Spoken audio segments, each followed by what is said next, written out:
Let's now review the scripts for loading XML data into Flash. When you decide to use XML to load data into Flash, the next step is figuring out how exactly that XML file makes it there and what commands are needed to make it happen. Loading XML data into ActionScript is similar to the process of loading a variable string with the load variables method.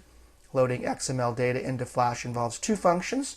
One of these is a predefined function that you simply call yourself. The other is referred to as a callback function because it's called by an onload event when the XML has been fully downloaded and introduced into the Flash movie.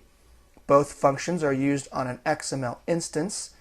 XML instances are created using the XML object or class, and then you provide a construct in Flash that helps you manage that XML object. So always start by creating an XML instance. We do that in this first line right here.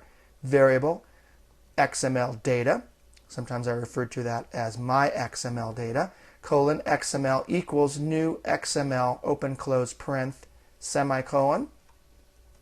This XML data variable is of type XML, and the XML class provides you with a lot of functionality for accessing and manipulating the XML data, so we'll be reviewing those in the next several movies. Once an XML instance exists, you can then load it into Flash.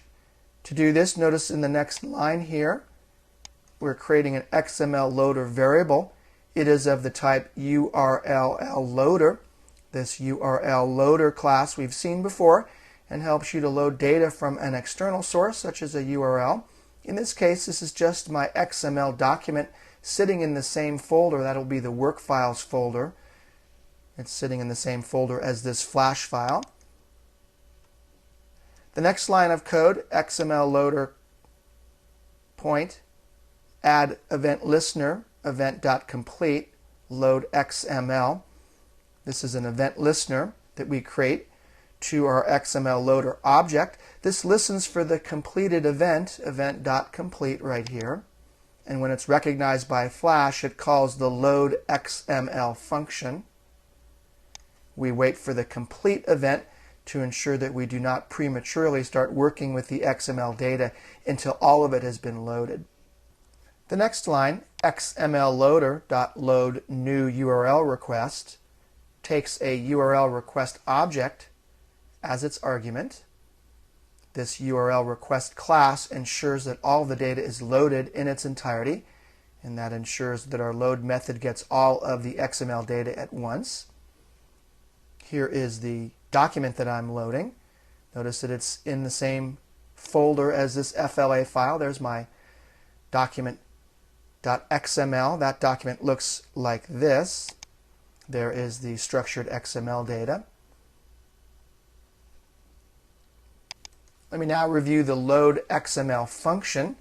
That's this next series of lines here.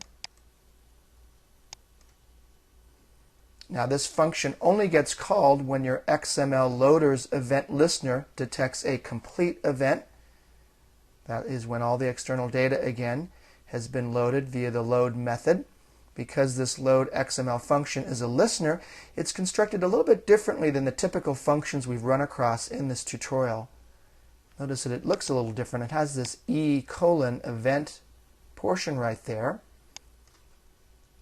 So this load XML function takes one argument of the type event called e, and this e argument contains lots of data related to the event that fired it or triggered it.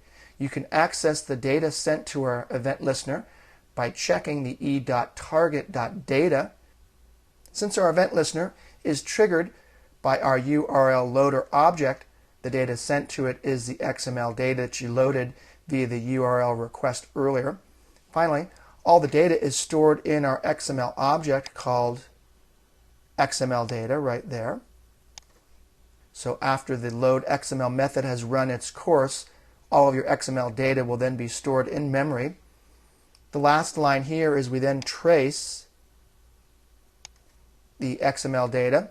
In this case, it's not very much, but we could add much more to that my_document.xml file. This will export it out or trace it out to the output panel. This will satisfy ourselves that this load of XML data into the Flash file has been successful. So let's go ahead and do a control test movie. What we should see is we should see this my XML string traced out in the output panel. Control test movie. And notice that here in the output panel there is my string. Yes, I can load XML. Now once all this XML data has been successfully loaded into Flash, the next thing that you'll want to do is manipulate it and work with it. So let's move on to the next movie so I can review the scripts for accessing XML data in Flash.